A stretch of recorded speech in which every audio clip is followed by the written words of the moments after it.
Amen. Il devait passer par Gilgal. Et toi aussi, pour arriver jusqu'à cet endroit aujourd'hui, tu dois passer au préalable à Gilgal, qui est l'image de la repentance. Toute personne qui vient. La repentance, c'est quoi?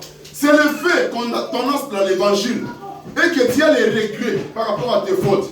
Tu as les regrets par rapport à tes péchés. Et tu avoues tes fautes. Tu avoues tes fautes vers Elohim. Tu confesses tes péchés. C'est ça la repentance. Et quand on parle de conversion, la conversion, le fait que la personne qui a fait la repentance, qui a confessé ses péchés, maintenant il ne veut pas retourner dans les péchés qu'il faisait hier. Il tourne le dos vers les péchés là. C'est ce qu'on appelle la conversion. Tu tournes vers Elohim. Quelqu'un qui quitte le monde, qui tourne avec l'Elohim, c'est ça Bethel. Tu ne peux pas arriver à Bethel si tu ne tournes pas le dos à Gilgal. Amen. Il faut tourner le dos au monde pour tourner vers Elohim. Et ensuite, on nous parle de Gilgal. Ils sont partis où? Là, ils sont partis de Gilgal. Ensuite, ils sont partis à Jéricho. Or, Jéricho, qui est la troisième étape, c'est l'étape de la nouvelle naissance. Amen. Il faut qu'on arrive dans cette étape de la nouvelle naissance. Encore pas de nouvelle naissance, la Bible dit,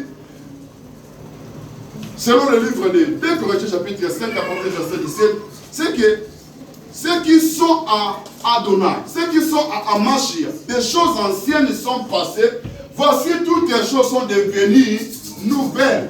Donc, elles sont devenues de nouvelles créatures. Nous devenons de nouvelles créatures en lui. Amen.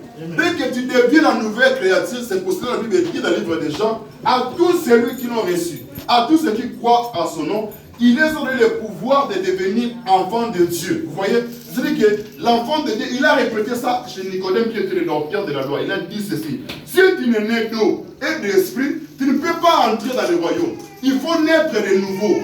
Amen. La nouvelle naissance, il faut croire à la parole qu'on est en train d'annoncer. C'est alors qu'on peut aller dans la quatrième étape au Jourdain.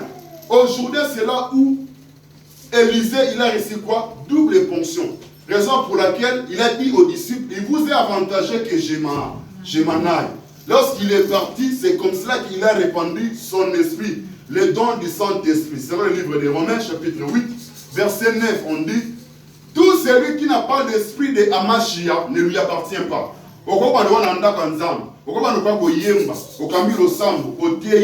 Mais si tu n'as pas son esprit à lui, tu ne lui appartiens pas. Car l'esprit de Elohim rend témoignage à notre esprit que nous sommes maintenant en lui. Amen. Donc on nous a greffé en lui. On t'a baptisé. Comme nous avons dit, les enfants d'Israël, ils étaient baptisés à Moïse. Et le baptême, la mer rouge qui était considérée comme étant le baptême d'eau, et la nuée qui était considérée comme étant le baptême du Saint-Esprit. Amen. Et le baptême du Saint-Esprit fait en sorte qu'on puisse rentrer dans le corps.